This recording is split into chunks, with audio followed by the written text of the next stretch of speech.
Salut à tous, c'est Lorzio, bienvenue sur la chaîne de Génération Mobile et sur les tutos de GenMob. Aujourd'hui, un petit tuto plutôt particulier puisqu'il s'agit ici de savoir comment remplir assez rapidement son attestation de déplacement Covid-19 au format numérique pour être utilisé sur smartphone ou encore sur tablette et surtout comment faire pour aller la retrouver si on se fait contrôler. Pour cela, c'est très simple, j'ouvre le navigateur Chrome, c'est l'un des plus simples pour retrouver son téléchargement et je vais ouvrir un nouvel onglet.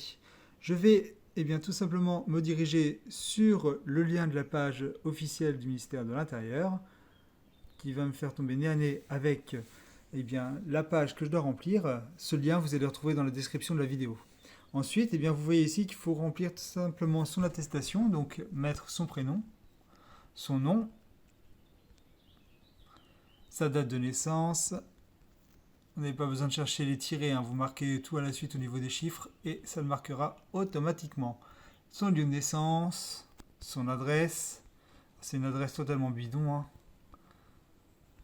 Voilà, la ville, le code postal. Et ensuite, vous avez exactement les mêmes choix que sur le format papier, c'est-à-dire déplacement pour motifs familiaux impérieux, déplacement bref, dans la limite de son habitation, déplacement pour effectuer par exemple des achats de fournitures nécessaires à l'activité de l'entreprise ou de première nécessité. Allez hop, on va choisir ça. Ensuite, en dessous, vous avez ici deux cases, date de sortie ainsi que heure de sortie. On peut voir qu'elles sont déjà pré-remplies. En effet, dès qu'on va ouvrir la page, ces cases-là vont se mettre automatiquement donc à l'heure à laquelle vous avez ouvert la case et à la bonne date. Si vous voulez modifier l'heure, il suffit juste de cliquer sur la case de l'heure et choisir l'heure à laquelle vous allez sortir, par exemple. Voilà. Ensuite, vous appuyez sur définir. Il ne reste plus qu'à générer son attestation. Elle va s'enregistrer sur votre smartphone, c'est plus ou moins long suivant votre connexion, donc il faut bien une connexion internet pour faire ceci. Ensuite, vous appuyez simplement donc dans la barre de notification sur attestation 2020, vous l'ouvrez avec un lecteur PDF et vous avez ici votre attestation. L'attestation idem qu'au format papier et ce fameux QR code qui vous sera demandé si vous vous faites contrôler.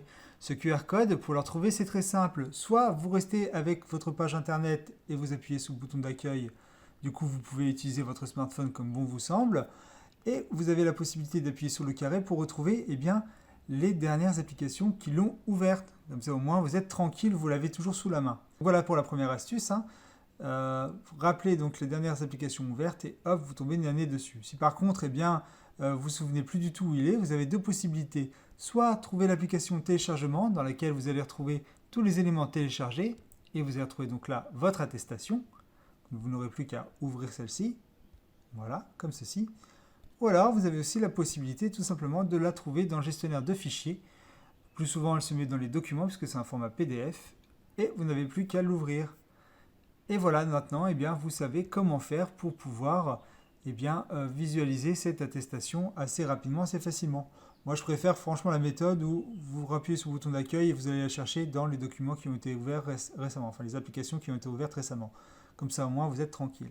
Voilà, si vous avez des questions et commentaires, je vous invite à les laisser tout simplement en commentaire de cette vidéo, à venir participer sur le forum, le www.forum-generationmobile.net. Quant à nous, on se retrouve très bientôt pour une prochaine vidéo et vidéo tuto. C'était Lorzio, à bientôt.